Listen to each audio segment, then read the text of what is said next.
आज हम पढ़ेंगे पार्टनरशिप अकाउंट्स।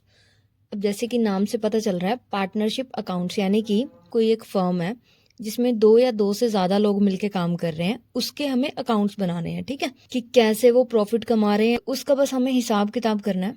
तो वो हमें बुक्स ऑफ अकाउंट्स बनानी है कि क्या किन चीजों से लॉस हो रहा है और किन चीजों से प्रॉफिट हो रहा है फर्म के अंदर। अब एक एग्जाम्पल से स्टार्ट करते हैं। मान लो कोई दो लोग हैं, उन्होंने पार्टनरशिप स्टार्ट कर दी। ठीक है, तो एक पार्टनर को होता हुआ दिखा लॉस फर्म के अंदर, तो वो कह रहा भी मैंने कोई पार्टनरशिप नहीं स्टार्ट करी है, जो भी लॉस है तेरा ही है। तो दूसरे ने बोला कि नहीं भाई, हम दोनों ने इकट्ठी स्टार्ट करी थी पार्टनरशिप। तो उन दोनों की लड़ाई हो गई। तो लोग आए तो उन्होंने बोला कि हाँ, कोई प्रूफ है आप लोगों के पास कि आप लोगों ने इकट्ठी पार्टनरशिप स्टार्ट करी थी? तो लेकिन कोई प्रूफ नहीं था उनके पास। तो इसलिए अगर हम कोई चीज स्टार्ट करें तो उसका प्रूफ होना जरूरी है। तो इसलिए क्या लॉन्च हुआ? पार्टनरशिप डीड, जिसके अंदर हम सब कुछ रिटर्न में लिखते हैं कि कितने पार्टनर्स हैं फर्म के अंदर, कितना उनको इंटरेस्ट ऑन कैपिटल मिलेगा, कितनी उनको सैलरी मिलेगी। ये सब चीजें रिटर्न में होनी चाहिए। तो इसलिए, क्योंकि कल को लड़ाई ना हो दोनों पार्टनर्स के आपस में, तो इसलिए हम लोग क्या बनाते हैं? एक पार्टनरशिप डीड, जिसके अंदर ये सारी चीजें लिखी होती हैं। लेकिन अब एक केस आ गया। मान लो आप लोग बहुत गहरे दोस्त हो दो, ठीक है, तो आप लोगों ने बोला कि हम इतने अच्छे दोस्त हैं, हमारे बीच तो कभी भी लड़ाई नहीं होगी, तो इसलिए हम पार्टनरशिप डीड नहीं बनवाएंगे, हम ऐसे ही पार्टनरशिप स्टार्ट कर देंगे। ठीक है, तो आप लोगों ने पार्टनरशिप स्टार्ट कर दी। अब उसके रूल्स क्या क्या होंगे? अब क्योंकि डीड नहीं बनी, तो प्रॉफिट कैसे शेयर करोगे आप लोग? Obviously half half. ठीक है, दूसरी चीज, इंटरेस्ट ऑन कैपिटल नहीं मिलेगा। जितना भी पैसा आप लोगों ने लगाया है फर्म के अंदर, उसमें कोई भी इंटरेस्ट आपको नहीं मिलेगा। तीसरी चीज, इंटरेस्ट ऑन ड्राइंग। ड्राइंग कौन सा पैसा होता है? जो आपने निकाला है फर्म से अपने घर के यूज के लिए। मान लो आपने अपने बच्चों की फीस भरनी है, ठीक है, कोई घर में राशन लेके जाना है, तो उसके लिए जो आप बिजनेस से पैसा निकालते हो उसको हम बोलते हैं ड्राइंग। ठीक है, तो उसके ऊपर हमें फर्म को ब्याज देना पड़ता है, क्योंकि आपने बिजनेस से वो पैसा निकाला है, तो इसलिए बिजनेस को आप उसका ब्याज दोगे। ठीक है, लेकिन अगर हमारे पास डीड नहीं है, फर्म के अंदर बनी हुई पार्टनरशिप डीड नहीं है, तो हमें उसके ऊपर कोई भी ब्याज नहीं देना। और interest on loan by a partner. अब मान लो एक पार्टनर ने फर्म को लोन दे रखा है, ठीक है, तो उसके ऊपर वो कितना इंटरेस्ट लेगा? 6%, अगर पार्टनरशिप डीड नहीं है। और रेम्यूनरेशन टू पार्टनर्स, यानी कि सैलरी पार्टनर्स की, कि कितने उनको पे मिलती है काम करने की फर्म के अंदर। तो अगर हमारे पास फर्म में पार्टनरशिप डीड नहीं है, तो कोई भी रेम्यूनरेशन उनको नहीं दी जाएगी। हमने खोली क्यों है? ऑब्वियसली प्रॉफिट कमाने के लिए। ठीक है, तो उस प्रॉफिट को पार्टनर्स बांटेंगे आपस में। तो वो जो उस प्रॉफिट को बांटेंगे, कैसे कैसे बांटेंगे? मतलब कितनी वो सैलरी लेंगे, कितना वो कैपिटल जो उन्होंने लगा रखी है उसके ऊपर इंटरेस्ट लेंगे, ठीक है, और कितना उनको प्रॉफिट मिलेगा, किस रेशियो में, तो ये सब भी हमें दिखाना पड़ेगा। तो ये कौन सी जगह बांटेंगे, उसको हम बांटने को क्या बोलते हैं? एप्रोप्रिएशन। ठीक है, हम कौन सा अकाउंट बनाएंगे इसके लिए? पार्टनर्स को प्रॉफिट बांटने के लिए P&L appropriation account. P&L appropriation कौन सा अकाउंट है? जहां पे हम पार्टनर्स का प्रॉफिट बांटते हैं, जहां पे ये दिखता है कि पार्टनर्स को पैसा कैसे कैसे मिला है। अब हमें दिया है क्वेश्चन नंबर 2, जिसके अंदर दिया है प्रॉफिट एंड लॉस एप्रोप्रिएशन, उन्होंने हमें बना के दे रखा है। और क्वेश्चन में लिखा क्या है? There is no partnership deed, यानी कि पार्टनरशिप डीड नहीं है। तो P&L दिया हुआ 75,000, और वो कैसे बांटा हुआ है पार्टनर्स में? टू इंटरेस्ट ऑन कैपिटल, यानी कि कैपिटल पे इंटरेस्ट दे रखा है 8%, राम को और शाम को। अब आप लोग बताओ, जब डीड नहीं है तो क्या पार्टनर्स को कैपिटल के ऊपर इंटरेस्ट हमने देना? नहीं देना ना, तो इसलिए ये हम नहीं देंगे। तो यानी कि ये एंट्री गलत हो रखी है। नेक्स्ट उन्होंने कर रखा है इंटरेस्ट ऑन शाम्स लोन 7%। जब पार्टनरशिप डीड नहीं होती तो इंटरेस्ट कितना देना लोन के ऊपर? 6%। तो इसको हम सही कर देंगे। और दूसरी चीज ये है कि जो इंटरेस्ट ऑन लोन है वो हम P&L में से निकालते हैं, P&L एप्रोप्रिएशन में नहीं। प्रॉफिट एंड लॉस अकाउंट्स में से हम उसको लेस करके फिर प्रॉफिट जो आता है वो हम P&L एप्रोप्रिएशन में लिखते हैं। नेक्स्ट दिया है टू राम सैलरी, सैलरी दी है राम को। तो जो पार्टनरशिप डीड नहीं है, तो क्या हम सैलरी देते हैं पार्टनर्स को? बिल्कुल नहीं देते, तो इसलिए सैलरी भी हम नहीं देंगे। तो हमें प्रॉफिट दिया हुआ था 75,000, जिसमें से हम इंटरेस्ट को लेस कर देंगे 6% के हिसाब से। अब आप लोग बोलोगे कि 6% हम कैसे निकालेंगे? तो 2100 हमें दिया हुआ 7% के हिसाब से। किसके हिसाब से चाहिए? 6% के हिसाब से। तो मैंने पहले भी बताया हुआ, जो दिया होता है उसको नीचे रखते हैं, जो निकालना होता है उसको ऊपर रखते हैं। तो 2100 जो है वो 7% का है, तो इसलिए 7 को रखेंगे नीचे और 6 को रखेंगे ऊपर। तो 2100 इंटू 6/7 इज इक्वल्स टू 1800, जो कि क्या हुआ हमारा इंटरेस्ट ऑन लोन। 25,000 में से 1800 को हम कर देंगे लेस, तो हमारा कितना आ गया 73,200। ये बना हमारा प्रॉफिट। ये जो प्रॉफिट है ये बांट देंगे हम पार्टनर्स को। और कैसे बंटेगा, जब पार्टनरशिप डिड नहीं होती तो इक्वली, तो इसलिए जो प्रॉफिट है वो इक्वली बंट गया पार्टनर्स में। अब नेक्स्ट क्वेश्चन हमें दिया है X and Y are two partners, यानी कि 2 पार्टनर हैं, प्रॉफिट और लॉस वो शेयर कर रहे हैं 2:1 में। 1 अप्रैल 2023 को the capital of the partners were, x ने लगा रखा फॉर्म में 2 लाख रुपया और वाई ने लगा रखा 1.5 lakh. The profit and loss account of the form showed a net profit of ₹75,000। Profit जो हुआ है हमें 31 मार्च 2024 को वो कितना हुआ है 75,000। तो हमें क्या बनाना है, P&L अप्रोप्रिएशन अकाउंट। ठीक है, तो अगर इंटरेस्ट ऑन कैपिटल जो है वो कितना है 6%, इंटरेस्ट ऑन ड्रॉइंग्स जो है एक्स के हैं 500 रुपये और वाई के हैं 400, और Y is entitle to a salary of ₹2,000 per month, यानी कि हर महीने के उसके 2,000 रुपये हैं। तो एक महीने के जब 2,000 हैं तो एक साल के कितने बनते हैं 2,000 इंटू 12। ठीक है, तो कितना बन गया 24,000। तो यानी कि उसकी सैलरी कितनी बनी 24,000। तो अब हम लिखेंगे P&L अप्रोप्रिएशन अकाउंट, जिसमें हम क्रेडिट में लिखेंगे हमारा प्रॉफिट कितना हुआ है, by profit and loss account कितना हो गया 75,000। तो उसमें डेबिट हम करेंगे to interest on capital account. X के आगे कितने, इंटरेस्ट ऑन कैपिटल हम 6% के हिसाब से निकाल लेंगे। एक्स का कितना है 2 लाख, जिसका 6% बन गया 12,000। वाई का कितना है 1.5 लाख, जिसका 6% बन गया 9,000। तो टोटल हो गया टू इंटरेस्ट ऑन कैपिटल 21,000। अब नेक्स्ट है to Y's capital account salary, यानी कि हमने उसकी सैलरी पे करी, जो कि कितनी बनी थी हमारी 24,000। अब इंटरेस्ट ऑन ड्राइंग, क्योंकि ये फॉर्म के लिए प्रॉफिट है तो इसलिए फॉर्म को ये मिलेगा। तो बाय इंटरेस्ट ऑन ड्राइंग्स 500 और 400, टोटल कितना हो गया 900। तो हमें जो प्रॉफिट हुआ है फॉर्म का वो कितना है 75,900। तो अब इसमें से जो हमने पार्टनर्स को सैलरी और इंटरेस्ट ऑन कैपिटल दे दिया उसको लेस करके हमारे पास जो प्रॉफिट बचा है वो कितना बचा है 30,900 हमारे पास प्रॉफिट बचा। तो उसको हम बांट देंगे पार्टनर्स में share profit and loss sharing ratio में। तो रेशियो कितनी थी हमारी 2:1। तो 30,900 को हम 2:1 में बांट देंगे, जो कि है 20,600, 10,300। अब हमें क्वेश्चन दिया है क्वेश्चन नंबर 5, जो कि है गोरा एंड काला वर पार्टनर्स इन अ फर्म, यानी कि गोरा और काला जो है वो पार्टनर्स थे एक फर्म के अंदर। Sharing profits in the ratio of their capital contributed on commencement of business, यानी कि जितना उन्होंने पैसा लगाया ना बिजनेस कमेंस करते टाइम, वही उनकी प्रॉफिट शेयरिंग रेशियो है। तो यानी कि 80,000 और 60,000 उन्होंने लगाई, तो 8:6, तो 4:3 बन गई इसकी profit sharing ratio. The firm started business on April 1, 2023 according to the partnership agreement, यानी कि पार्टनरशिप एग्रीमेंट के तहत interest on capital and drawings are 12% and 10%, यानी कि इंटरेस्ट ऑन कैपिटल जो है वो होगा 12% और इंटरेस्ट ऑन ड्राइंग जो होगा वो होगा 10%। Gora and Kala are to get monthly salary of 2,000 and 3,000, यानी कि गोरे को मिलेगी 2,000 रुपये सैलरी और काले को मिलेगी 3,000 रुपये सैलरी मंथली। अगर हमें पूरे ईयर की निकालनी है तो इसको 12 से मल्टीप्लाई कर देंगे। ठीक है, the net profit for the year ended on 31 March 2024 before making above appropriations was इतना। तो यानी कि जो प्रॉफिट है वो है 1,03,000 रुपये हमारा साल का। द ड्राइंग ऑफ गोरा एंड काला आर दिस, यानी कि ड्राइंग्स जो है गोरे ने अभी तक पैसे निकाले हैं 20,000 और काले ने निकाले हैं 25,000 ड्राइंग के नाम के। तो interest on drawings amounted to ₹2,000 और 2,500। ठीक है, तो गोरे का जो है ड्राइंग पे इंटरेस्ट लगा है 2,000 और काले का लगा है 2,500 रुपये। ठीक है, तो अब हम बनाएंगे P&L अप्रोप्रिएशन अकाउंट। तो सबसे पहले क्या लिखेंगे, बाय प्रॉफिट बिफोर एडजस्टमेंट्स। ठीक है, तो प्रॉफिट हमारा कितना आ गया 1,03,000। तो अब इसमें क्रेडिट में और क्या चीज़ आती है, इंटरेस्ट ऑन ड्राइंग, तो वो लिख देंगे। गोरे की थी 2,000 और काले की कितनी थी 2,500। तो टोटल हमारा कितना बन गया 4,500।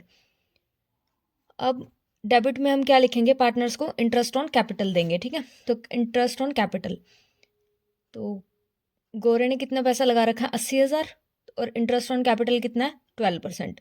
तो 80,000 इंटू 12/100 दैट इज 9,600। काले ने कितना लगा रखा है 60,000, तो 60,000 का 12% निकाल देंगे, कितना आ गया 7,200। तो इंटरेस्ट ऑन कैपिटल कितना बन गया 16,800। अब आगे टू सैलरीज, तो सैलरीज कितनी आई, गोरे की आई, गोरे की सैलरी कितनी आई 2,000 पर मंथ है, तो एक साल का कितना बन गया 24,000। और काले की सैलरी कितनी है 3,000 पर मंथ है, तो एक साल की कितनी बन गई 36,000। तो टोटल कितना हो गया 60,000। तो अब जो प्रॉफिट है हमारा टोटल कितना बना 1,04,800, जिसमें से हम इंटरेस्ट ऑन कैपिटल और सैलरीज माइनस कर देंगे तो हमारा बच गया 28,000, जिसको हम प्रॉफिट शेयरिंग रेशियो में बांट लेंगे काले और गोरे में, दैट इज 16,000 और 12,000। आज हम पढ़ेंगे फाइनल अकाउंट्स ऑफ पार्टनरशिप, जिसमें हमें दिया है क्वेश्चन नंबर 6, जिसमें दिया है Varun and Prateek are two partners, यानी कि वे दो पार्टनर हैं, sharing profit and losses in the ratio of 3:2, यानी कि वो प्रॉफिट शेयर कर रहे हैं 3:2 रेशियो में। उनका हमें ट्रायल बैलेंस दिया हुआ है और हमें फाइनल अकाउंट्स तैयार करने हैं। फाइनल अकाउंट्स क्या होते हैं? Trading and profit and loss account. Trading account में हमें पता चलता है कि जो हमने सामान सेल करा, यानी कि हम वो सामान खरीद के लाए और उसको हमने बेचा, उसमें हमें क्या प्रॉफिट हुआ। लेकिन उसके अलावा हमारे बिजनेस के और भी बहुत सारे खर्चे होते हैं, जैसे ऑफिस मेंटेनेंस का खर्चा, ठीक है, ऑफिस में जो काम हो रहे हैं बिजनेस के, वहाँ के जो एम्प्लॉयज़ को सैलरी दे रहे हैं उसका खर्चा, वहाँ पे जो टेलीफोन लगे हुए हैं उनका चार्जेस, जो ऑफिस में काम होता है उसका प्रिंटिंग होती है, जो स्टेशनरी वगैरह यूज़ होती है, उन सब का खर्चा, तो वो भी निकाल के हमें नेट प्रॉफिट पता लगेगा ना कितना है। तो वो सारे खर्चे माइनस करने के बाद हमें नेट प्रॉफिट पता लगता है। तो ग्रॉस प्रॉफिट होता है जो सिर्फ हमें सेल से पता चल रहा है कि हम कितना सेल कर रहे हैं और कितना परचेज करके लाए थे, उसमें से उसको लेस करके जो आता है दैट इज ग्रॉस प्रॉफिट। और उस ग्रॉस प्रॉफिट में से जो हम एक्स्ट्रा जो हमारे ऑफिस के खर्चे हैं वो माइनस करते हैं तो हमें नेट प्रॉफिट पता चलता है। और बैलेंस शीट वो चीज़ है जहां से हमें फर्म की पोजीशन पता चलती है कि हमारी फर्म की पोजीशन क्या है। एसेट्स में होता है वो सामान जो हमारे पास पड़ा है बिजनेस के अंदर, और लाइबिलिटीज में होता है वो सामान जो हमें लोगों का पैसा देना है। तो बढ़ते हैं क्वेश्चन की तरफ। हमें ट्रायल बैलेंस दिया हुआ है और फर्स्ट एंट्री है stock on 31 March 2024 was valued at 50,000, यानी कि स्टॉक जो है उसकी जो वैल्यू करी हमने कितनी बनी 50,000। तो जब हम ट्रेडिंग अकाउंट बनाएंगे तो ट्रेडिंग अकाउंट कैसे बनता है? अगर आपको मैं बोलूँ कि आप सामान खरीद के लाए 10 रुपये का, आपने उसको 20 रुपये में बेच दिया, तो आपको कितना प्रॉफिट हुआ? ऑब्वियसली 10 रुपये। अब अगर मैं बोलूँ कि आपके पास पहले से ही 5 रुपये का सामान पहले ही पड़ा था, 5 रुपये का सामान पहले ही पड़ा था, 10 रुपये का आप और खरीद के लाए, तो सामान कितने का हो गया? 15 रुपये का। आपने उसको बेचा 20 रुपये में, तो प्रॉफिट कितना हुआ? 5 रुपये, क्योंकि 15 रुपये के सामान ने आपको 20 में बेच दिया, ठीक है। तो अल्टीमेटली हुआ क्या? हमने ओपनिंग स्टॉक को और परचेज को करा प्लस, ठीक है, और सेल्स में से उसको माइनस कर दिया। अब अगर तीसरी चीज मैं बोलूँ कि अभी आपके पास 3 रुपये का सामान बच गया, मतलब कि 5 रुपये का सामान पहले ही पड़ा था, 10 रुपये का आप खरीद के लाए, मतलब 15 रुपये का सामान हो गया, और आपने उसको 20 रुपये में बेचा, लेकिन अभी 3 रुपये का सामान अभी भी बचा पड़ा है। 3 रुपये का सामान बचा पड़ा है, तो इट मीन्स 15 में से 3 का तो बच गया, तो यानी कि 12 का सामान बेचा आपने, 12 का सामान आपने 20 में बेच दिया, तो आपको प्रॉफिट कितने का हुआ? 8 रुपये का। तो अल्टीमेटली हमने करा क्या? सेल्स को और क्लोजिंग स्टॉक को प्लस करा और उसमें से ओपनिंग स्टॉक और परचेज को प्लस करके माइनस कर दिया, ठीक है। तो सेम ऐसे ही हम इसमें करेंगे। जब हम ट्रेडिंग अकाउंट बनाते हैं तो क्या लिखते हैं? Bye sales. सेल कितनी है हमारी? सेल्स हमें दे रखी है ट्रायल बैलेंस में 8,50,000, तो सेल्स लिख दिया। उसमें से रिटर्न, जो सामान सेल्स हमारी हुई 8,50,000 की, उसमें से कुछ सामान लोग जो है खरीद के लगे थे लेकिन वो वापस दे के चले गए, तो वो तो बिका नहीं हमारा। तो जो रिटर्न हो गया 13,000 का सामान रिटर्न आ गया, तो 850 का सामान था जिसमें से 13 का रिटर्न आ गया, तो 837 की हमारी सेल हुई। और ओपनिंग स्टॉक हमारा कितना है? 20,000 हमें दे रखा है, और परचेजेस हमें दी हुई है ट्रेडिंग P&L में लिख देंगे 2 ओपनिंग स्टॉक 20,000 और 2 परचेजेस कितना आ जाएगा? 6 लाख। और उसमें से जो वापस कर दिया हमने सामान, अब हमने भी खरीद के तो लाई 6 लाख का सामान, लेकिन उसमें से 85,000 का सामान हमें सही नहीं लगा, तो वो हमने वापस कर दिया। तो 6 लाख में से जो रिटर्न आउटवर्ड है, यानी कि जो हमने आउटवर्ड मीन्स हमारी फर्म से वापस गया सामान, तो रिटर्न आउटवर्ड को हम कर देंगे माइनस, तो 5,91,500 जो हमारा परचेज होगी। और बाय क्लोजिंग स्टॉक लिख देंगे क्रेडिट साइड, कितना आ गया? 50,000। अब हमें ये देखना है कि सिर्फ सामान बनाने में हमें कितना फायदा हो रहा है और कितना नुकसान। तो जो हमारी फैक्ट्री है, जहाँ पे मान लो हम रॉ मटेरियल परचेज करके लाए, तो वहाँ पे हमने वर्कर्स को लगाया, वर्कर्स को वेजेस भी दी, तो वो भी तो खर्चा है ना, तो इसलिए उस वेजेस को भी हम माइनस करेंगे। तो वेजेस हमें दे रखे 20,000, तो 2 वेजेस 20,000 और 2 carriage inwards. Carriage inwards means सामान लेके आने में हमारा कितना खर्चा हुआ। तो जो सामान लोड करके लाते हैं ना, जहाँ से हमने सामान को खरीदा वहाँ से फॉर्म तक लेके आने का जो खर्चा हुआ that is called carriage inwards, तो वो हमारा हो गया 7,200। तो अब टोटल क्लोजिंग स्टॉक और सेल्स का अमाउंट बना 8,87,000, उसमें से इस सारे खर्चों को हम कर देंगे माइनस, तो हमारा जो प्रॉफिट बना है that is 2,48,300, that is gross profit, यानी कि सामान को खरीद के सेल करके कितना हमें फायदा हुआ। सेकेंड एडजस्टमेंट है हमारे पास, rent for the month of March 2024 was not paid, यानी कि मार्च के महीने का रेंट पे नहीं किया। तो मार्च के महीने का रेंट पे नहीं करा। अब मान लो आपके घर पे कोई किराएदार रह रहा है, ठीक है, अब इस महीने वो कह रहा है कि मैं पैसे नहीं दे पाऊंगा, तो आप क्या बोलोगे उसको कि कोई बात नहीं अगले मंथ दे देना, पर ये तो नहीं बोलोगे ना कि पैसे माफ कर दिए। पैसे तो देने पड़ेंगे, मीन्स खर्चा तो वो है ना इसी मंथ का। मान लो अगर मार्च के महीने के उसने पैसे नहीं दिए तो मार्च के महीने का ही वो खर्चा तो है, बेशक वो कैश आपको बाद में दे, ठीक है, तो लेकिन खर्चा वो इसी मंथ का माना जाएगा। तो हमें दिया हुआ है ट्रायल बैलेंस में रेंट 33,000 ब्रैकेट में लिखा फॉर 11 मंथ्स, यानी कि 11 महीने के 33,000 रुपए हैं। तो अब अगर 11 महीने के 33,000 हैं तो 12 महीने के कितने होंगे? जैसे मैंने पहले भी बता रखा है, जो दिया होता है उससे डिवाइड करते हैं और जो निकालना होता है उससे मल्टीप्लाई। 33,000 है 11 मंथ्स का, तो 33,000 डिवाइडेड बाई 11 इंटू 12, क्योंकि हमें 12 महीने का निकालना है और 11 महीने का हमें दे रखा है। क्योंकि एक महीने का उसने पे नहीं किया ना, तो ये कितना बन गया हमारा 36,000। तो 12 महीने का कितना बन गया 36,000, और उसने पे कर कितना किया है 33,000। तो 3,000 जो है, तो 3,000 जो है वो हमारा अभी ड्यू है, यानी कि, और ड्यू का मीन्स अभी लाइबिलिटी है वो हमारी, मतलब हमने पे करना है। तो लाइबिलिटी कहाँ आ जाएगी? बैलेंस शीट में लाइबिलिटी साइड। तो क्या लिखा आ जाएगा? आउटस्टैंडिंग। आउटस्टैंडिंग वो होता है जो इस साल का खर्चा तो हो गया लेकिन अभी पैसे हमने नहीं दिए। मान लो दुकानदार से अपने उधार सामान तो खरीद लिया लेकिन पैसे अभी नहीं दिए, पर खर्चा तो वो इसी साल का है ना, पैसे देने तो है ना वो हमें, चाहे हम अगले साल दें पैसे, लेकिन खर्चा वो इस साल का माना जाएगा, ठीक है। तो अभी के लिए वो क्या है हमारे पास? आउटस्टैंडिंग, ठीक है। तो आउटस्टैंडिंग रेंट कितना आ जाएगा? 3,000 बैलेंस शीट में लाइबिलिटी साइड। और दूसरी इसकी एडजस्टमेंट कहाँ होगी? रेंट है ये, हमें, हम जिस बिल्डिंग में बिजनेस कर रहे हैं उसका हमें रेंट देना पड़ रहा है, तो जो रेंट दे रहे हैं हम वो हमारे लिए क्या है? खर्चा। तो खर्चा तो P&L के डेबिट साइड आ जाएगा। और पूरे साल का 12 महीने का कितना रेंट बनता है? 36,000। तो 33,000 प्लस 3,000 जो आउटस्टैंडिंग है वो, तो रेंट कितना आ गया? 36,000। नेक्स्ट एडजस्टमेंट है हमारे पास depreciation plant and machinery and computer each by 10%, यानी कि प्लांट एंड मशीनरी और कंप्यूटर इनकी जो वैल्यू है 10% से कम हो गई है। वैल्यू 10% से कम हुई है तो ये नुकसान है हमारा, खर्चा है, मीन्स हर साल किसी चीज की, हमारे सामान की पड़े हुए वैल्यू कम होती जा रही है, तो ये हमारा हर साल का खर्चा हो रहा है, नुकसान हो रहा है ना। तो इसको हम कहाँ लिखेंगे? P&L के डेबिट साइड। तो प्लांट एंड मशीनरी हमें कितना दिया है? प्लांट एंड मशीनरी 2 लाख, और 2 लाख का 10%। किसी भी चीज का अगर 10% निकालना होता है तो हम एक जीरो कम कर देते हैं। जैसे 2 लाख है, इसमें से एक जीरो हटा दो तो कितना आ गया? 20,000, ठीक है। 2 लाख का 10% आ गया 20,000, ठीक है। और कंप्यूटर कितने का दिया हुआ है हमें? 1 लाख का, इसका 10% कितना आ जाएगा? 10,000। तो P&L अकाउंट में हम लिख देंगे टू डेप्रिशिएशन, कंप्यूटर पे 10,000 और प्लांट एंड मशीनरी पे 20,000। तो टोटल अमाउंट जो डेप्रिशिएशन का है दैट इज 30,000, ठीक है। और दूसरी एडजस्टमेंट की एंट्री कहाँ होगी? ऑब्वियसली बैलेंस शीट में। तो बैलेंस शीट में हम लिख देंगे plant and machinery less depreciation 20,000 is equals to 1,80,000, और कंप्यूटर 1 लाख लेस डेप्रिशिएशन कितना? 10,000। तो यानी कि 1 लाख का था कंप्यूटर, उसमें से 10,000 उसकी वैल्यू कम हो गई है, तो कितने का बच गया? 90,000 का। अब हमारी फोर्थ एडजस्टमेंट है राइट ऑफ पेटेंट्स बाय 3,000। तो पेटेंट्स को रिटर्न ऑफ करा, ठीक है, तो ये भी हमारे लिए नुकसान है। तो पेटेंट्स की वैल्यू कितनी है हमारे पास? 20,000। जब हम पेटेंट्स को रिटर्न ऑफ कर रहे हैं तो ये हमारे लिए नुकसान है, तो ये कहाँ आएगा? P&L के डेबिट साइड। क्या लिख देंगे? टू पेटेंट्स रिटर्न ऑफ, कितना? 3,000। और दूसरा ये कहाँ आ जाएगा? बैलेंस शीट में। बैलेंस शीट की एसेट साइड में पेटेंट्स 20,000 के थे, उसमें से लेस रिटर्न ऑफ कितने कर दिए हमने? 3,000। तो 3,000 के उसमें से चले गए तो कितने के बच गए? 17,000।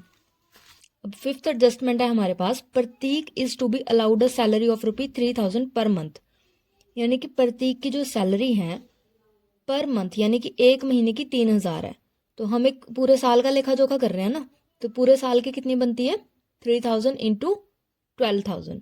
एक महीने की 3,000 है, तो एक साल की, एक साल में कितने मंथ होते हैं? 12। तो 12 महीने की कितनी बनी? 3,000 इंटू 12, तो कितनी आ गई? 36,000। तो अब ये पार्टनर है, तो पार्टनर को तो P&L में नहीं लिखेंगे हम, पार्टनर को कहाँ करते हैं हम लेखा जोखा? P&L अप्रोप्रिएशन अकाउंट में, ठीक है। तो P&L अप्रोप्रिएशन में हम क्या लिख देंगे, टू प्रतीक्स सैलरी, कितनी, 36,000। अब आगे हमें दिया है and partners are entitle to interest on capital. Partners are entitle means partners को मिलेगा, क्या मिलेगा, इंटरेस्ट ऑन कैपिटल, कितना, @6% पर एनम। पर एनम मतलब एक साल का, एक साल का 6% इंटरेस्ट ऑन कैपिटल। कैपिटल के ऊपर उनको ब्याज मिलेगा 6% के हिसाब से। तो प्रतीक ने लगा रखा है 1,60,000, तो उसका 6% निकाल लेंगे, 1,60,000 इंटू 6/100, ठीक है, तो ये आ जाएगा 9,600। वरुण ने लगा रखे हैं 1,80,000, तो 1,80,000 इंटू 6/100 दैट इज 10,800। तो P&L अप्रोप्रिएशन अकाउंट में हम क्या लिख देंगे, to interest on capital, Varun और प्रतीक 10,800, 9,600, टोटल कितना हो गया 20,400। ये बन गया हमारा interest on capital. Sixth entry हमें दी है write off ₹5,000 as bad debts. Write off 5,000 as bad debts. Bad debts क्या होते हैं, जो कोई आपने किसी को उधार सामान दे दिया और वो उसने आपके पैसे बाद में नहीं दिए, उस टाइम पे सामान लेने के टाइम पे उसने बोला कि सामान दे दो बाद में पैसे दे दूंगा, उधार वो सामान लेके चला गया लेकिन पैसे उसने नहीं दिए, that is called bad debts. तो आपके 5,000 रुपये ऐसे हैं जो 5,000 का कोई सामान लेके गया लेकिन पैसे उसने नहीं दिए, तो वो बैड डेट्स हो गया। तो अब ये आपका फ़ायदा या नुकसान है, ऑब्वियसली ये नुकसान है। तो नुकसान को हम कहाँ लिख देते हैं, P&L के डेबिट साइड। तो P&L के डेबिट साइड आ जाएगा टू बैड डेट्स ₹5,000। और दूसरी जगह ये कहाँ आएगा, ऑब्वियसली बैलेंस शीट में। बैलेंस शीट में हम लिखेंगे सन्डी डेटर्स 1.5 लाख और उसमें से इस 5,000 को क्या कर देंगे, माइनस, क्योंकि ये 5,000 रुपये अब हमारे नहीं आएंगे।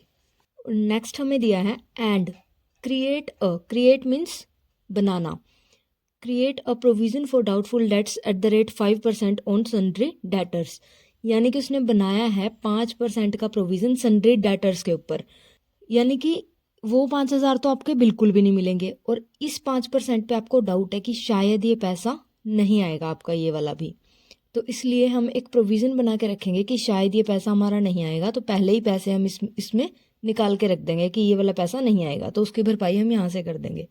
तो 1,45,000 का हम निकाल लेंगे 5%, तो 1,45,000 इंटू 5/100 दैट इज़ 7,250। तो ये हमारा फ़ायदा है, नुकसान है, हमें डाउट है कि वो हमारे पैसे नहीं देंगे, तो ऑब्वियसली ये भी हमारा नुकसान है। तो इसको भी P&L के डेबिट में लिख देंगे, टू बैड डेट्स में ऐड कर देंगे न्यू प्रोविज़न, ठीक है।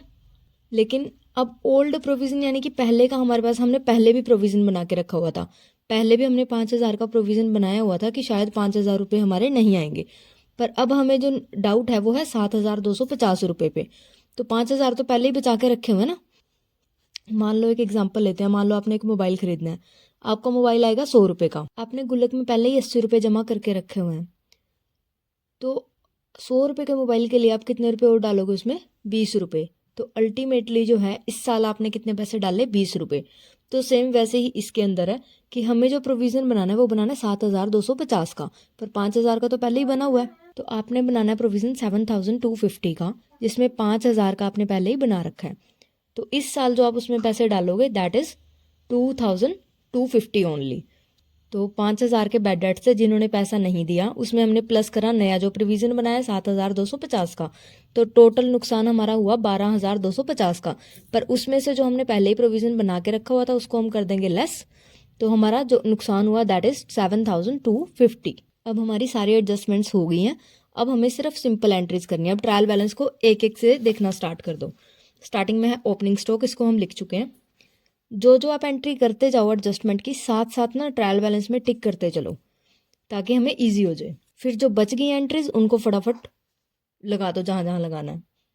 परचेजेस हो चुका है, रिटर्न इनवर्ड हो चुका है, सन्ड्री डेटर हो गया, कंप्यूटर हो गया, पेटेंट्स हो गया, प्लांट एंड मशीनरी हो गया, रेंट हो गया, सैलरी टू स्टाफ ये रहता है अभी। तो हमने स्टाफ को सैलरी दी है तो ये हमारा पैसा गया, तो कहाँ लिखेंगे हम, मीन्स ये हमारा खर्चा है, तो खर्चे को कहाँ लिखेंगे, P&L के डेबिट साइड। क्या आ जाएगा, to salary to staff 30,900। Postage and telegrams ये भी हमारा खर्चा है, तो एक्सपेंडिचर, तो इसको भी कहाँ लिख देंगे, P&L के debit side. To postage and stationery, to postage and telegrams. अब आ गया वेजेस, ये हमने लिख दिया था, वेजेस लिख दिया था ट्रेडिंग अकाउंट में। अब आ गया प्रिंटिंग एंड स्टेशनरी, तो ये भी हमारा खर्चा है, ऑफिस का खर्चा है, तो इसको भी हम कहाँ लिख देंगे, P&L के डेबिट साइड। नेक्स्ट आता है टेलीफोन चार्जेस। टेलीफोन चार्जेस है 4000, इसको भी हम कहाँ लिख देंगे, P&L में। P&L में डेबिट साइड 2 टेलीफोन चार्जेस।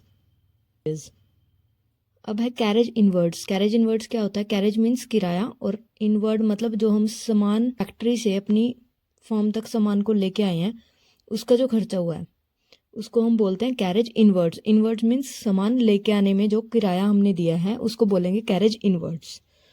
तो वो कितना दिया हुआ है, 7200। कैरेज इनवर्ड्स तो हमने पहले ही हम ट्रेडिंग अकाउंट में लिख चुके हैं। कैश इन हैंड यानी कि हमारे हाथ में पैसा कितना है, तो पैसा कितना है फॉर्म के अंदर, 6000 रुपये, तो इसको कहाँ लिख देंगे, बैलेंस शीट में। कैश एट बैंक यानी कि बैंक में हमने कितना पैसा रखा हुआ है, तो बैंक में पैसा रखा हुआ है 25000, तो इसको भी कहाँ लिख देंगे, बैलेंस शीट में। कैश इन बैंक करके 25000। नेक्स्ट आ गया वरुण ड्राइंग। ड्राइंग क्या होता है कि हम अपने घर के खर्चे के लिए फॉर्म से पैसा निकाल रहे हैं, तो वरुण ने अपने घर के खर्च के लिए फॉर्म से पैसा निकाला है 15000 रुपये। तो इसको क्या करेंगे हम, वरुण के कैपिटल अकाउंट में से माइनस कर देंगे। तो वरुण की कैपिटल कितनी थी हमारे पास, 1,80,000, जिसमें से 15,000 उसने निकाल लिया घर के खर्च के लिए, तो वो हम माइनस कर देंगे। तो अब वरुण की जो कैपिटल है वो कितनी बची, 1,65,000। प्रतीक की ड्राइंग कितनी दे रखी है, 20,000। प्रतीक ने कितनी कैपिटल लगा रखी थी, 1,60,000, जिसमें से 20,000 उसने ड्राइंग के रूप में निकाल लिया, तो कितना पैसा बचा, 1,40,000 प्रतीक कैपिटल अकाउंट। सेल्स हमारा हो चुका है, रिटर्न आउटवर्ड हो चुका है। अब सन्ड्री क्रेडिटर्स। सन्ड्री क्रेडिटर्स क्या होते हैं, जिनसे आपने उधार में सामान ले रखा है और आपने उनको पैसा देना है। तो आपने 55,000 रुपये का सामान जो है उधार उठा रखा है, तो इसको हम कहाँ लिख देंगे, लायबिलिटी साइड।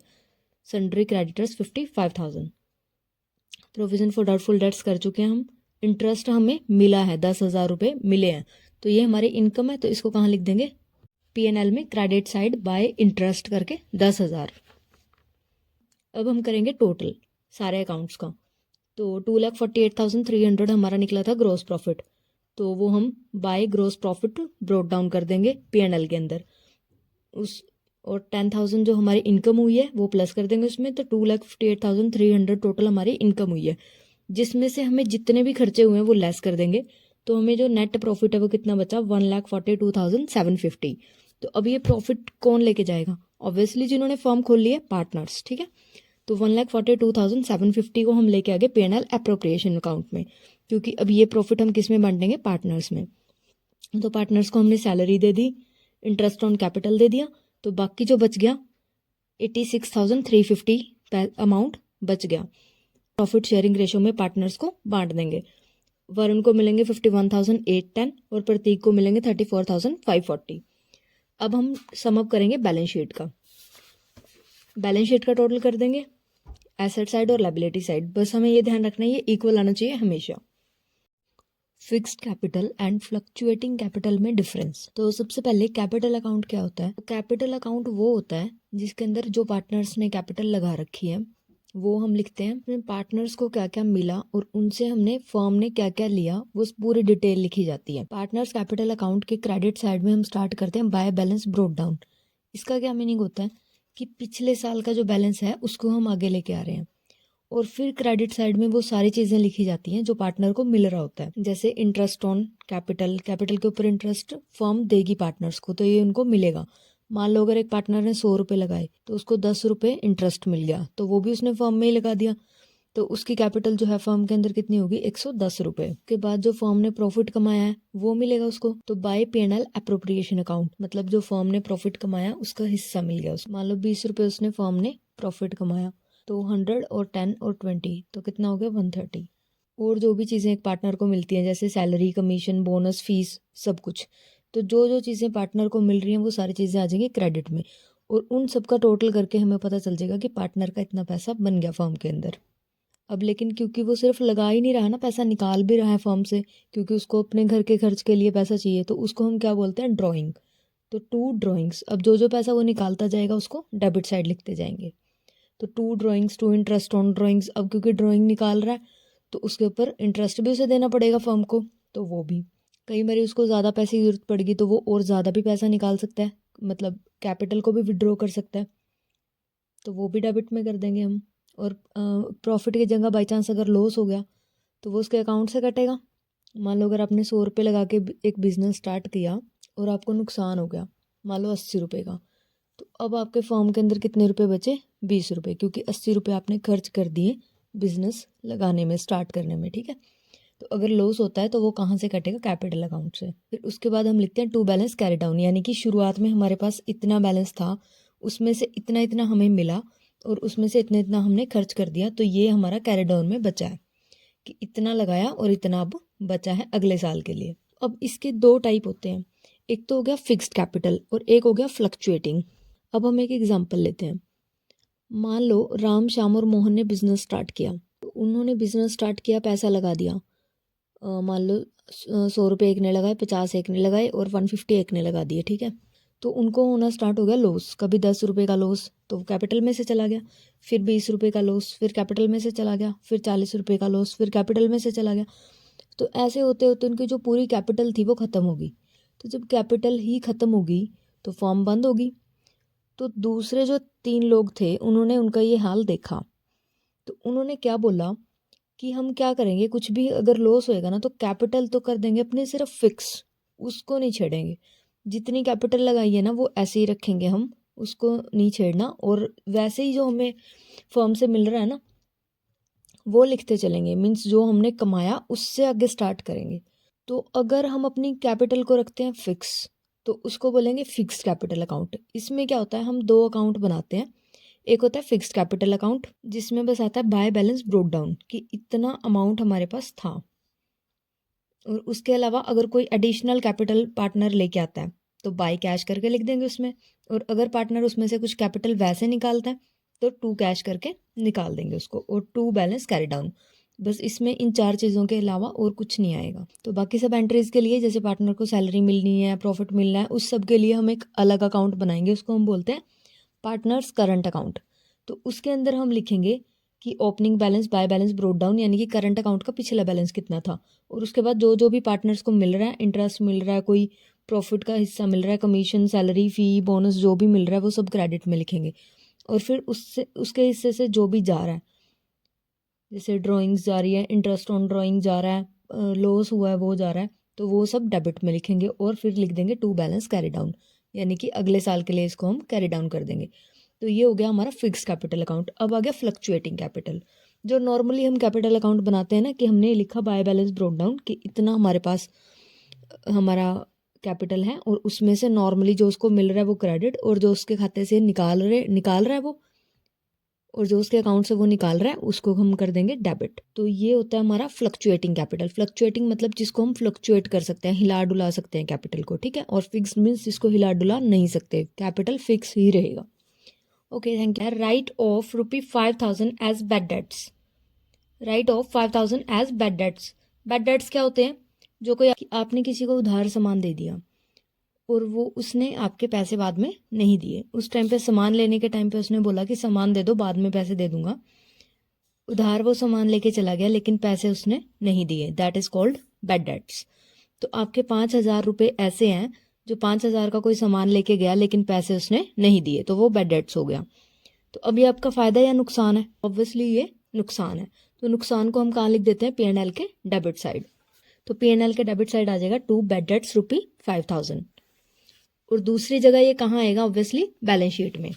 बैलेंस शीट में हम लिखेंगे सन्डे डेटर्स 1.5 लाख, और उसमें से इस 5,000 को क्या कर देंगे? माइनस, क्योंकि ये 5,000 रुपये अब हमारे नहीं आएंगे। नेक्स्ट हमें दिया है एंड क्रिएट मीन्स बनाना।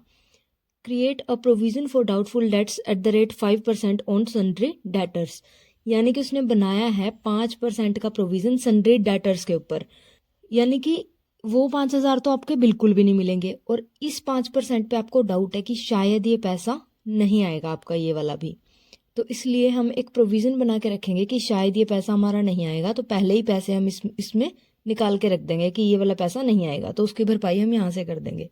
तो 1,45,000 का हम निकाल लेंगे 5%, तो 1,45,000 इंटू 5/100 दैट इज 7,250। तो ये हमारा फायदा है, नुकसान है? हमें डाउट है कि वो हमारे पैसे नहीं देंगे, तो ऑब्वियसली ये भी हमारा नुकसान है। तो इसको भी P&L के डेबिट में लिख देंगे, टू बैड डेट्स में ऐड कर देंगे न्यू प्रोविजन, ठीक है। लेकिन अब ओल्ड प्रोविज़न यानी कि पहले का हमारे पास, हमने पहले भी प्रोविज़न बना के रखा हुआ था, पहले भी हमने 5,000 का प्रोविज़न बनाया हुआ था कि शायद 5,000 रुपये हमारे नहीं आएंगे, पर अब हमें जो डाउट है वो है 7,250 रुपये पे। तो 5,000 तो पहले ही बचा के रखे हुए हैं ना। मान लो एक एग्जांपल लेते हैं, मान लो आपने एक मोबाइल खरीदना है, आपका मोबाइल आएगा 100 रुपये का, आपने गुल्लक में पहले ही 80 रुपये जमा करके रखे हुए हैं, तो 100 रुपये के मोबाइल के लिए आप कितने रुपये और डालोगे उसमें? 20 रुपये। तो अल्टीमेटली जो है इस साल आपने कितने पैसे डाले? 20 रुपये। तो सेम वैसे ही इसके अंदर है कि हमें जो प्रोविज़न बनाना है वो बनाना है 7,250 का, पर 5,000 का तो पहले ही बना हुआ है, तो आपने बनाना है प्रोविज़न 7,250 का, जिसमें 5,000 का आपने पहले ही बना रखा है। तो इस साल जो आप उसमें पैसे डालोगे दैट इज़ 2,250 ओनली। तो 5,000 के बैड डेट से जिन्होंने पैसा नहीं दिया उसमें हमने प्लस करा नया जो प्रोविज़न बनाया 7,250 का, तो टोटल नुकसान हमारा हुआ 12,250 का, पर उसमें से जो हमने पहले ही प्रोविज़न बना के रखा हुआ था उसको हम कर देंगे लेस, तो हमारा जो नुकसान हुआ दैट इज़ 7,250। अब हमारी next question is question number 12, जिसमें हमें दिया है ए and be started business on 1 April with Capitals of 5 lakh and 3 lakh, यानी कि उन्होंने बिजनेस स्टार्ट करा 5 लाख और 3 लाख पैसे लगा के, 5 लाख और 3 लाख कैपिटल लगा के। 1 अप्रैल को उन्होंने स्टार्ट करा ये पैसा लगाने के बाद, उसके बाद 1 मई 2023 को उन्होंने एडिशनल कैपिटल लगाई ए ने, कितनी? 1 लाख, यानी कि 1 मई को ए ने 1 लाख रुपया और लगा दिया, और बी ने जो है विड्रॉ कर लिया 50,000, यानी कि बी ने 50,000 निकाल लिया 1 मई को। फिर उसके बाद 1 अक्टूबर को ए विड्रॉ 2 लाख, ए ने 2 लाख रुपया निकाल लिया, एंड बी इंट्रोड्यूस 2,50,000, और बी ने जो है 2,50,000 रुपया बिजनेस के अंदर लगा दिया। तो अब हम इंटरेस्ट ऑन कैपिटल कैसे निकालेंगे? अब जो 6% है वो है पर एनम, यानी कि 1 साल का 6% है, पर अब पूरा साल उनकी कैपिटल तो फ्लक्चुएट होती रही, कभी ज़्यादा होगी कभी कम होगी, तो कैसे करेंगे? तो एक एग्जांपल लेते हैं, मान लो आप लोग एक बैंक में पैसे जमा कराते हो, ठीक है, तो आपने करवाए 100 रुपये जमा, ठीक है, तो पूरे साल में आपने 100 रुपये नहीं रखे, आपने पहले रखे 100 रुपये 6 महीने, उसके बाद 6 महीने के बाद आपने उसमें 200 रुपये और जमा करा दिए। तो अब जो बैंक है आपको कैसे इंटरेस्ट देगा? पहले 6 महीने वो देगा 100 रुपये के ऊपर इंटरेस्ट, उसके बाद वो इंटरेस्ट देगा 300 रुपये के ऊपर आपको, कि आपके वहाँ कितने रुपए हो गए अब? 300, और पहले कितने थे? 100। तो जब 6 महीने आपके 100 रुपये रहे बैंक के अंदर तो आपको 6 रुपये के ऊपर इंटरेस्ट मिला, जब आपके 300 रुपये हो गए तो आपको 300 के ऊपर इंटरेस्ट मिला। तो अब सेम ऐसे ही हम इसके अंदर करेंगे। तो 1 अप्रैल 2023 से 1 मई 2023 तक ए ने जो कैपिटल लगा के रखी वो रही 5 लाख। अब उसके बाद ए ने इंट्रोड्यूस करी न्यू कैपिटल 1 लाख रुपया, तो यानी कि अब उसके कितने हो गए? 6 लाख। तो पहले हम क्या करेंगे? 5 लाख पे निकालेंगे सिर्फ 1 मंथ का, सिर्फ अप्रैल का, क्योंकि 1 मई से उसने चेंज कर दिया। तो 5 लाख इंटू 6/100 इंटू 1/12, क्योंकि 1 महीने का निकालना है ना, जो 6% है वो 1 साल का है, तो जब हमें जो दिया होता है उसको नीचे रखते हैं, क्योंकि ये 12 महीने का है ना 6%, तो इसलिए 12 को रखेंगे नीचे और 1 को रखेंगे ऊपर। तो 5 लाख इंटू 1/12 इंटू 6/100, ठीक है, तो ये चीज़ होगी। अब नेक्स्ट हमें दिया है, अब हो गया उसका 1 मई से 6 लाख रुपए, कब तक रहा? 1 अक्टूबर को उसने फिर पैसा निकाल लिया, तो मई, जून, जुलाई, अगस्त, सितंबर, यानी कि 5 महीने तक। तो 5 महीने तक उसने कितना रुपया लगा के रखा? 6 लाख। तो हम क्या करेंगे? 6 लाख इंटू 5/12 इंटू 6/100। अब उसने क्या किया? 1 अक्टूबर को 2 लाख रुपए निकाल लिए, तो उसके 6 लाख थे, 2 लाख निकाल लिए, तो कितने बच गए? 4 लाख। 4 लाख कितने टाइम के लिए? अक्टूबर, नवंबर, दिसंबर, जनवरी, फरवरी, मार्च, तो 6 महीने के लिए। तो 6 महीने के लिए उसने कितने रुपए लगा के रखे? 4 लाख। तो 4 लाख इंटू 6/12 इंटू 6/100, तो इस टाइप से हमने जो है उसकी कैपिटल निकाली, एंड दैट इज़ 29,500 कैपिटल बन गई टोटल ए की। सेम ऐसे ही हम बी की निकाल लेंगे। Okay, thank you so much. Interest on capital को पार्टनर्स में कैसे बांटते हैं? तो हम देखेंगे क्वेश्चन नंबर 9, जिसमें हमें दिया है Ram and Shyam are 2 partners, means 2 partners हैं, sharing profits and losses equally, मतलब वो दोनों जो है प्रॉफिट को आधा आधा बांट रहे हैं, and their respective capitals are 60,000 and 40,000, मतलब उनकी जो कैपिटल्स हैं वो कितनी है? 60,000 और 40,000। The profits for the financial year ended 31 मार्च, यानी कि 31 मार्च को 2024 को जो प्रॉफिट हुआ उनको फर्म में वो कितना हुआ 15,000। तो मतलब उन्होंने 15,000 रुपये कमाए। तो डिस्ट्रीब्यूट प्रॉफिट्स अमंग पार्टनर्स में हमें प्रॉफिट को बांटना है इफ़ फर्स्ट पॉइंट दे रखा है interest on capital at the rate 6% per annum is provided in partnership deed, यानी कि डीड के अंदर ये लिखा हुआ है कि पार्टनर्स को 6% के हिसाब से इंटरेस्ट ऑन कैपिटल मिलेगा। तो हम पार्टनर्स में प्रॉफिट को कैसे बांटेंगे? अब हम बनाएंगे P&L एप्रोप्रिएशन अकाउंट जिसमें हम पार्टनर्स को प्रॉफिट बांटते हैं। तो सबसे पहले लिखेंगे हम प्रॉफिट बांटने के लिए पहले लिखना पड़ेगा कि प्रॉफिट है कितना। तो लिखेंगे by net profit as per profit and loss account, कि प्रॉफिट एंड लॉस अकाउंट के हिसाब से इतना नेट प्रॉफिट हमारे पास है, मतलब कितना 15,000 रुपये। तो अब इसको हमने पार्टनर्स को बांटना है। तो उन्होंने दे रखा है कि 6% जो है वो इंटरेस्ट ऑन कैपिटल है। तो कैपिटल कितनी है 60,000, तो 60,000 का 6% कर देंगे 60,000 इंटू 6/100, तो दैट इज़ 3600। तो सेम ऐसे ही शाम का भी निकाल लेंगे, दैट इज़ 2400। तो टोटल बना इसका 6,000। तो 6,000 तो चला गया उनको इंटरेस्ट देने में। तो हम लिख देंगे to interest on capital, Ram के 3600 और शाम के 2400, दैट इज़ टोटल 6,000। तो 15,000 में से 6,000 का तो हमने उनको इंटरेस्ट ऑन कैपिटल दे दिया। तो 15 में से 6 के कितने बचे 9,000। अब 9,000 partner sharing profit and losses equally, means उनको इक्वल बांटना है। तो प्रॉफिट बचा 9,000, तो उसको हम 4,500 दोनों पार्टनर्स को दे देंगे। अब आती है हमारे पास second entry, that is partnership deed is silent about interest on capital, यानी कि इंटरेस्ट ऑन कैपिटल के बारे में पार्टनरशिप डीड में कुछ नहीं लिखा। तो जब डीड में कुछ नहीं लिखा तो हम क्यों देंगे इंटरेस्ट ऑन कैपिटल? तो हम P&L एप्रोप्रिएशन अकाउंट बनाएंगे, लिखेंगे by net profit as per profit and loss account कितना 15,000, और उसको सिंपली हाफ ऑफ दोनों पार्टनर्स में बांट देंगे। To share of profit transfer to capital account, Ram का 7,500 और शाम का भी 7,500। Next question is question number 10, जिसमें दिया है X and Y are two partners, यानी कि एक्स और वाई दो पार्टनर हैं, sharing profit and losses in the ratio 1:1। 1:1 में वो प्रॉफिट बांट रहे हैं। द रिस्पेक्टिव कैपिटल्स आर, उनकी कैपिटल्स हैं, एक ने 3 लाख लगा रखे हैं, एक ने 1.5 लाख लगा रखे हैं। Partnership deed provides interest on capital at the rate of 8% per annum, यानी कि 8% के हिसाब से 1 साल का वो इंटरेस्ट दे रहे हैं। फर्स्ट पॉइंट है profits for the financial year ending 31 March 2024 are 60,000, यानी कि 60,000 रुपये फर्म ने कमाए। तो अगर फर्म 60,000 रुपये कमाती है तो हम प्रॉफिट को कैसे बांटेंगे पार्टनर्स में? तो हम लिखेंगे bye profit and loss account कितना 60,000, इंटरेस्ट ऑन कैपिटल हमें कितना बोला हुआ था 8% देने के लिए। तो to interest on capital account X का 8% 3 लाख का कितना बनता है 24,000, एंड वाई का 8% ऑफ 1,50,000 कितना बनता है 12,000।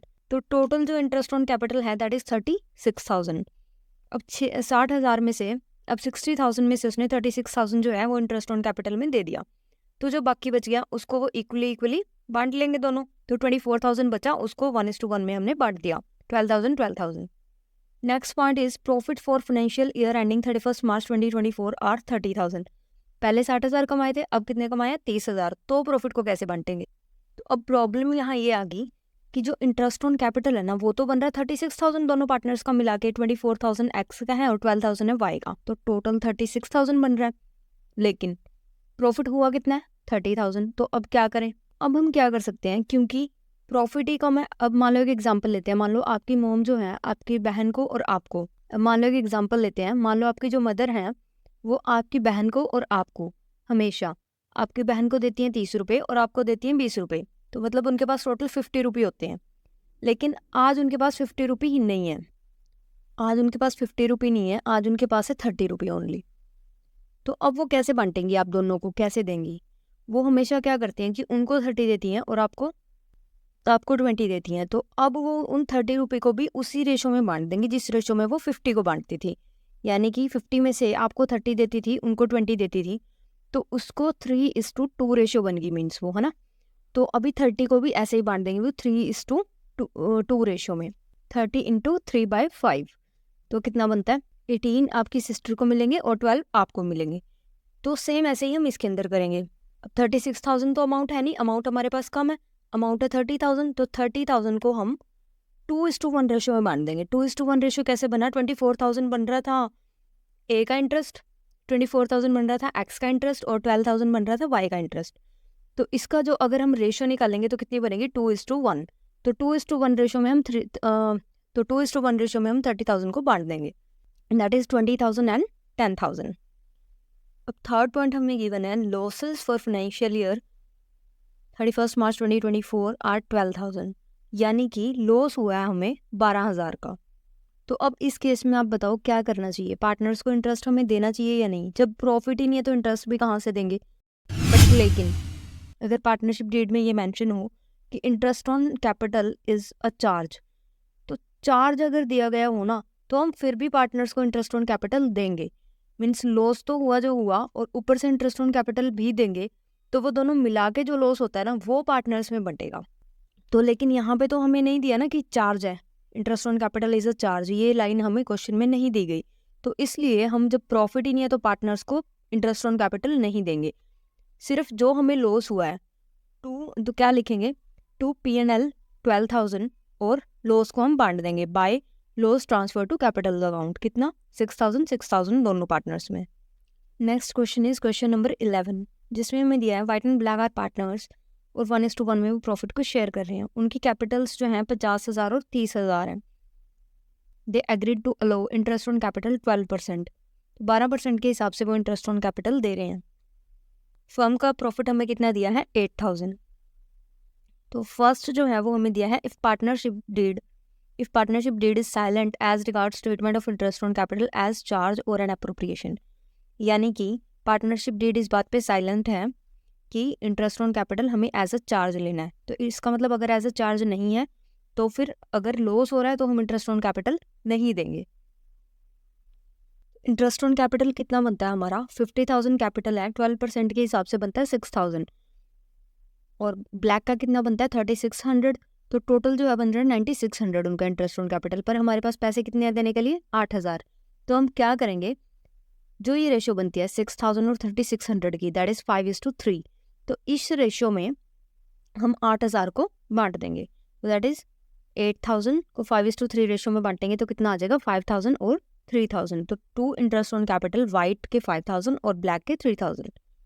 Next point is if partnership deed treats interest on capital as a charge, यानी कि वो एज अ चार्ज ले रहा है इंटरेस्ट ऑन कैपिटल को। मीन्स चाहे पैसा हो चाहे ना हो हमें इंटरेस्ट ऑन कैपिटल देना ही है। तब एंट्री क्या बनेगी, profit and loss appropriation account, by profit and loss account 8,000 और to interest on capital, white के 6,000 और ब्लैक के 3,600, दैट इज 9,600। तो अब 8,000 में से हम 9,600 तो दे नहीं पाएंगे, तो इट मीन्स 1,600 का हमें क्या हो गया लॉस। और इस लॉस को कौन बेयर करेगा, ऑब्वियसली पार्टनर्स, और किस रेशो में, इक्वली। तो 1,600 जो एक्स्ट्रा हमने उनको दिए हैं इंटरेस्ट ऑन कैपिटल को, तो वो पार्टनर्स बेयर करेंगे 1:1 रेशो में, that is by loss transfer to capital account, white के 800 और ब्लैक के भी 800। अब नेक्स्ट क्वेश्चन है question number 13। A and B are partners sharing profit equally, यानी कि ए और बी पार्टनर है और इक्वली वो प्रॉफिट को शेयर कर रहे हैं।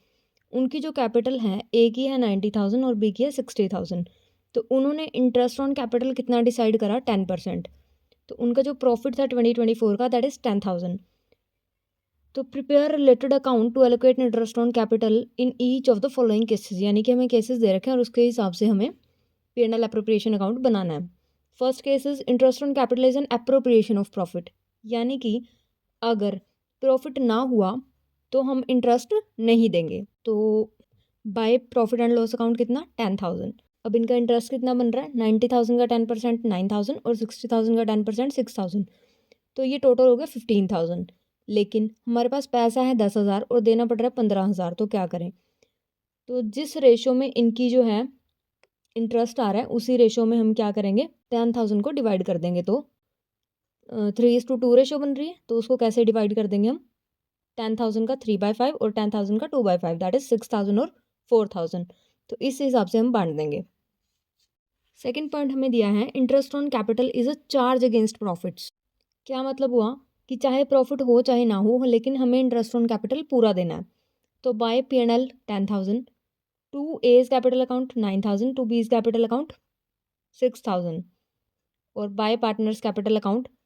अब क्योंकि 10,000 हमारे पास प्रॉफिट था और हमने 15,000 बांट चुके हैं हम, तो 5,000 जो है लॉस हो गया। तो 5,000 का लॉस कौन भरपाई करेगा? Obviously partners. तो बाय एज कैपिटल अकाउंट, तो बाय पार्टनर्स कैपिटल अकाउंट्स, ए के 2500 और बी के 2500. Okay, thank you so much for watching the video. Comment section is open for doubts. Give your review.